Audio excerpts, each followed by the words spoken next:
R total natural advantages of the world, সারা পৃথিবীর প্রাকৃতিক সম্পদের 70% বেশি আল্লাহ আমাদের পায়ের তলায় রাখছেন।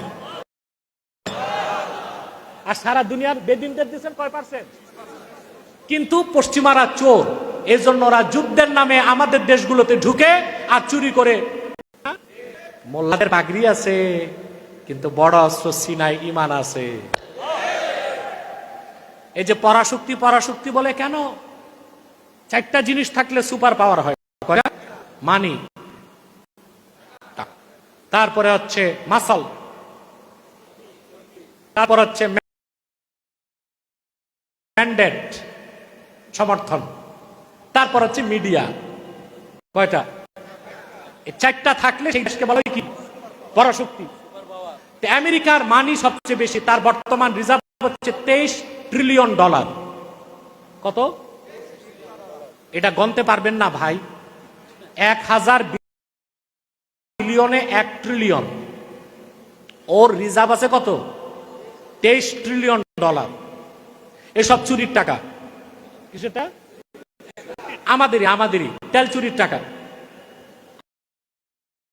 আফ্রিকার কয়লা চুরির টাকা, আফ্রিকার গরিব দেশগুলোর হীরা চুরির টাকা। চুরির টাকা দিয়া ধনী হয়েছে, যাক, তাও তো ধনী তো হয়েছে, চুরি করে হোক। এই হচ্ছে তার মানি। তারপর তার মাসাল। এখনো পরাশক্তি, সে অস্ত্রের তার চেয়ে উপরে কেউ নাই।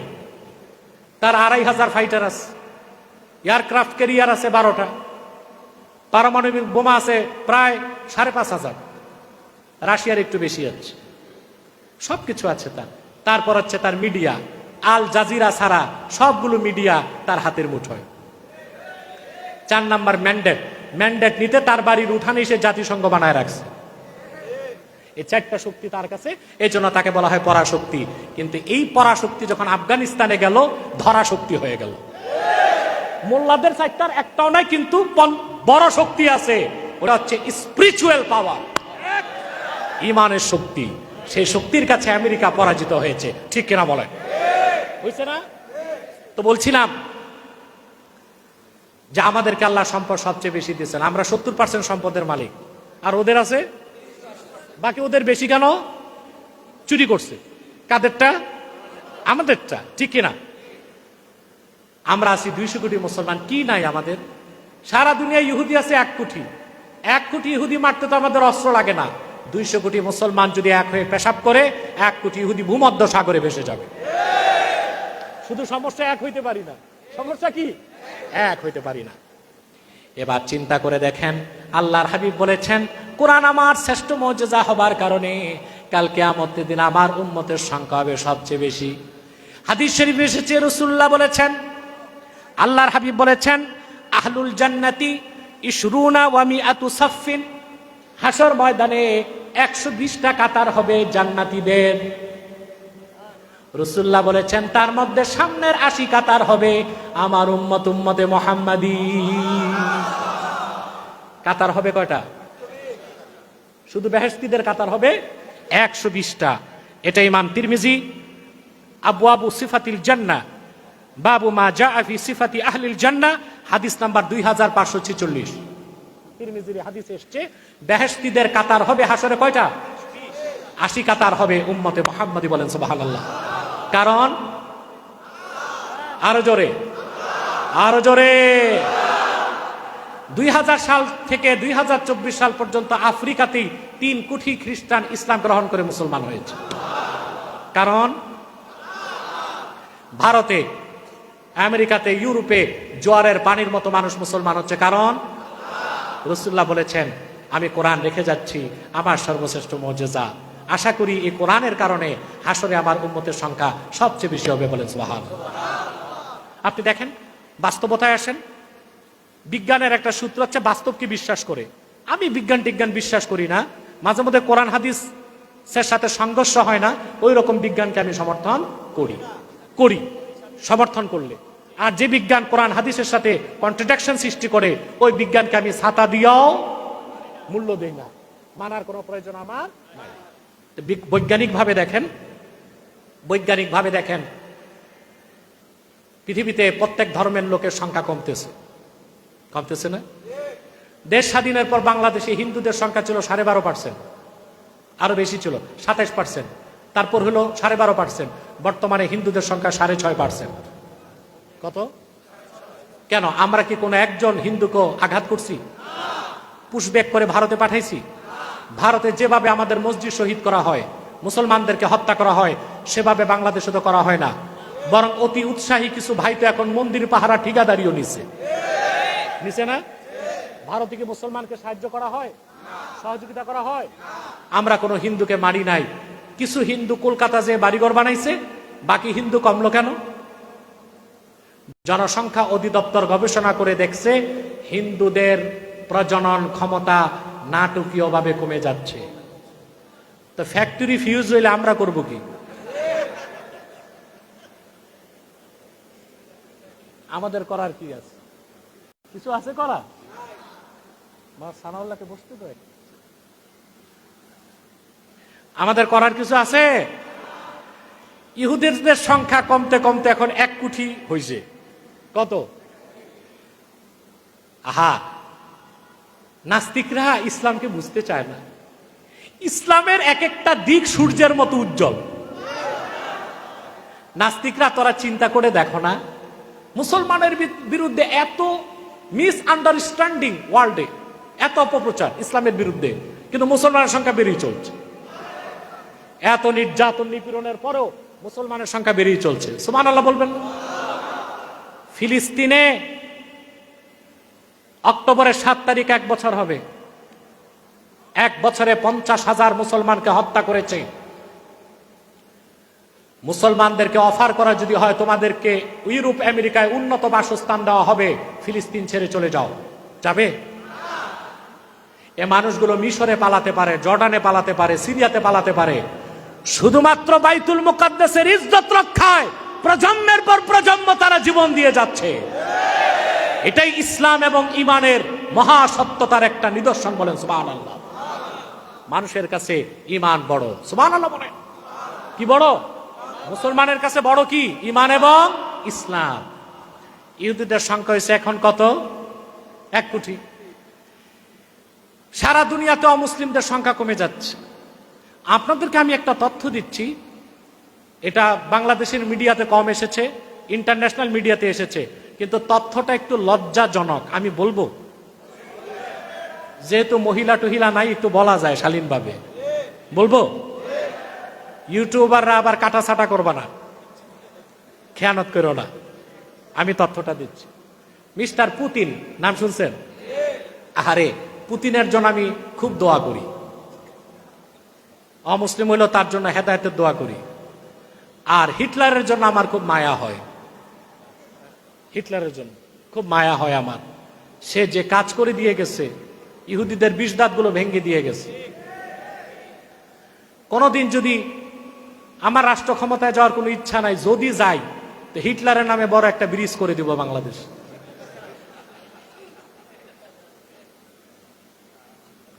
মিস্টার পুতিন, আমি তার জন্য দোয়া করি।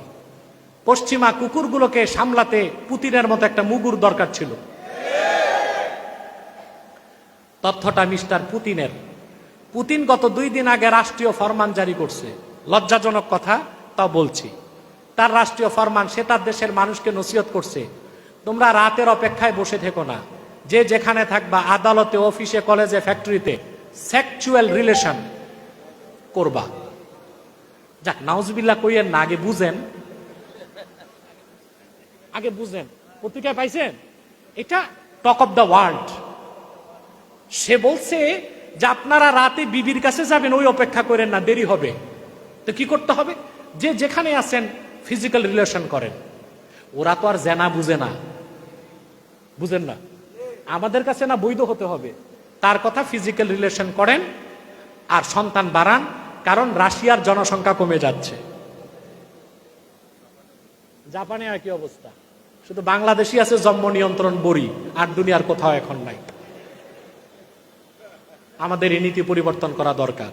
সারা পৃথিবীর মানুষ জনসংখ্যা বাড়াচ্ছে, ইহুদিদের সংখ্যা কমে হয়েছে 1 কোটি। কেন হয়েছে 1 কোটি? গবেষকরা বলেছে তাদের সেক্স ক্রোমোজোম নষ্ট হয়ে যাচ্ছে। আলহামদুলিল্লাহ কইবেন না? এটা খুশির কথা না? মানুষ যে তৈরি হয় পিতার বীর্য মাতার বীর্য, এই বীর্যের মধ্যে আল্লাহ তাআলা রেখেছেন অটোজম এবং সেক্স ক্রোমোজোম। পুরুষের সেক্স ক্রোমোজোমে আল্লাহ তাআলা রেখেছেন এক্স এবং ওয়াই, মহিলার সেক্স ক্রোমোজোমে রেখেছেন ডবল এক্স। স্বামী স্ত্রী একত্রিত হলে পুরুষের এক্স ওয়াই থেকে যখন ওয়াই যায় আর মহিলার 2x থেকে এক্স যায়, এক্স ওয়াই মিলে ছেলে সন্তান জন্ম নেয়। আর যখন পুরুষের এক্স ওয়াই থেকে এক্স আসে আর মহিলার 2x থেকে এক্স আসে, 2x মিলে হয় মেয়ে। বিজ্ঞান এতটুক পাইছে, কিন্তু এক্স ওয়াই জোড়া কে লাগায় এটা পায় নাই। এই তথ্য কোরআন দিয়েছে আর রাসূলুল্লাহর হাদিস দিয়েছে 1500 বছর আগে। আল্লাহর হাবিব বলেছেন, বুখারীর হাদিস, মুআজ্জাম তাবারানীতে এসেছে, কোন স্বামী যখন স্ত্রীর সাথে মিলিত হয় তার বীর্যের প্রথম ফোঁটা মায়ের রেহেমে ঢুকলে আল্লাহর পক্ষ থেকে একজন কারিগর ফেরেশতা মায়ের পেটে চলে আসে। আল্লাহর হুকুমে সেই ফেরেশতা আল্লাহ যখন বলেন ছেলে বানাও, তখন সে পিতার এক্স ওয়াই থেকে ওয়াই নেয়, মায়ের ডবল এক্স থেকে এক্স নেওয়া জোড়া লাগায়, সন্তান ছেলে হয়ে যায়। আর আল্লাহ যখন বলেন মেয়ে বানাও, ফেরেশতা এক্স ওয়াই থেকে এক্স নেয় আর মেয়ের 2x থেকে এক্স নেয়, 2 জোড়া লাগায় দিলে মেয়ে হয়ে যায়। বিজ্ঞান কোরআন থেকে বহুত পিছে, কোরআন হাদিস থেকে বিজ্ঞান অনেক পিছনে আছে। ওটা আমার বিজ্ঞান ভিত্তিক অনেক আলোচনা আছে, ওগুলো ইউটিউবে দেখে নেবেন, আজকে আর বলছি না। তো সারা দুনিয়ায় মানুষ কমতেছে অমুসলিমরা, আর মুসলমানের সংখ্যা বাড়তেছে। কারণ আল্লাহর হাবিব মুহাম্মদ সাল্লাল্লাহু আলাইহি ওয়াসাল্লাম 1500 বছর আগেই ঘোষণা দিয়েছেন, কোরআন আমার সর্বশ্রেষ্ঠ মুজিজা। এই জন্য আমি আশা করি কাল কিয়ামতের দিন আমার উম্মতের সংখ্যা সবচেয়ে বেশি হবে। মুসলমানের সংখ্যা বেড়ে চলছে, এই জন্যই তো কাফেররা মুসলমানের মধ্যে অবিশ্বাস সৃষ্টি করতে আর অমুসলিমদের মধ্যে ইসলাম সম্পর্কে ঘৃণা সৃষ্টি করতে কি করে? আল্লাহর শানে বেয়াদবি করে, আল্লাহর হাবিবের শানে বেয়াদবি করে, কোরআন বিরোধী কাজ করে, কোরআনে আগুন লাগায়। দেখছেন না, ন্যাক্কারজনক ঘটনা ঘটেছে ভারতে। এক হিন্দু পণ্ডিত সাধু নামের নরাধম, ওটার নামটা নিত আমার লজ্জা লাগে, কি নাম যেন, রামগিরি মহারাজ। ও আল্লাহর হাবিবের আরশচুম্বী সম্মান মর্যাদা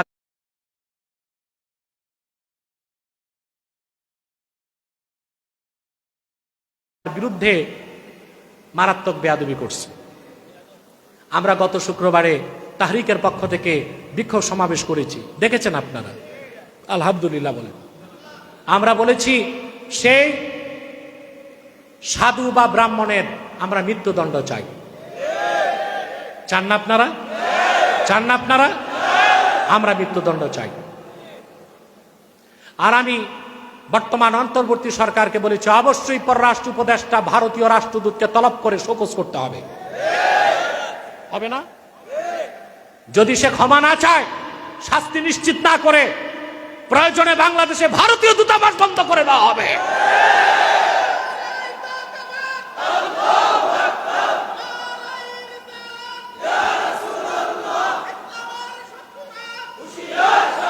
বাংলাদেশ চলতে ভারতের দরকার নাই, কিন্তু বাংলাদেশকে বাদ দিলে ভারতকে ভিক্ষার খালি হাতে নিতে হবে। আমার দেশের পয়সায় পশ্চিম বাংলা চলে, আমার দেশের রুগী না গেলে তার হসপিটালগুলো বন্ধ, রেস্টুরেন্টগুলো বন্ধ, পর্যটন কেন্দ্র বন্ধ। আমার দেশের ইলিশ মাছ ছাড়া তার পূজা হয় না। আমরা ইলিশ খাওয়ায় তেল দিব আর ওনারা আমাদের ইমানে আঘাত করবে, এগুলো সামনে চলবে না। তো বলছিলাম, আবার ওই দেশের এক এমপি বিধায়ক, সে বলেছে যে বেয়াদবি করছে ব্রাহ্মণ, তারই যদি মুসলমান কিছু বলে তো সে বলছে মুসলমানों को मस्जिद से चुन चुन के निकाल के मारेंगे, অর্থাৎ মুসলমানদেরকে মসজিদে ঢুকে ঢুকে বের করে মারবে। কত বড় হিম্মত! বেটা আকাটা মুসলমান চিনছো? কারে কয় মুসলমান? কারে হুমকি দমকি দাও? ভারতের মুসলমানকে নিরীহ পাইছো? ভারতের মুসলমানের সাথে বাংলার 14 কোটি মুসলমান আছে। যদি বাড়াবাড়ি করো, কোটি মুসলমান কাটাতারের বেড়াকে ছিন্ন করে মার্চ করে দিল্লি পর্যন্ত পৌঁছে যাবে, ঠেকায় রাখতে পারবা না। আর তোমাদের জন্য গাজওয়াতুল হিন্দ অপেক্ষায় আছে, যে বাহিনীতে আমরা অংশগ্রহণ করবো ইনশাআল্লাহ। অতএব আল্লাহর হাবিব মুহাম্মদ সাল্লাল্লাহু আলাইহি সাল্লামের আরশ চুম্বী সম্মান মর্যাদার বিপক্ষে, কোরআন কারীমের বিপক্ষে কাফের মুশরিক বেঈমানরা যে অপপ্রচার করে, তার একটাই কারণ হিংসা। কারণ দলে দলে মানুষ ইসলাম গ্রহণ করে মুসলমান হয়ে যাচ্ছে। আমরা আজকে শপথ নিব, আল্লাহর কোরআন নিয়ে বেঁচে থাকতে চাই, আল্লাহর কোরআন নিয়ে মরতে চাই, আল্লাহর কোরআন বুকে লালন করে আমরা হাসর ময়দানে উঠতে চাই। আল্লাহ আমাদেরকে কবুল করুক, মঞ্জুর করুক। আপনারা কোথায় যাচ্ছেন মুনাজাত না করে ভাই? আপনার কি আউলিয়া কেরাম নাকি যে মুনাজাত লাগে না? বসেন, বসেন, সব বসেন, সব বসেন। আমরা অনেক রাত হয়ে গেছে,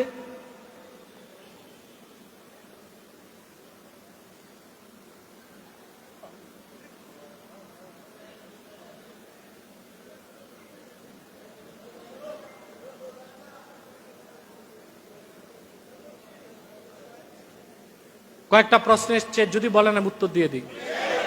সাদাকাল্লাহুল আযীম ওয়া সাদাকা রাসূলুহুন নবিয়ুল কারীম ওয়া নাহনু আলা যালিকা মিনাশ শাহিদিন ওয়াশ শাকিরিন ওয়ালহামদুলিল্লাহি রাব্বিল আলামিন। আমি উত্তরগুলো দিচ্ছি ইনশাআল্লাহ। তার আগে আপনাদেরকে বলবো যে আপনারা বিভিন্ন দল মতের লোক এখানে আছেন, ঠিক না?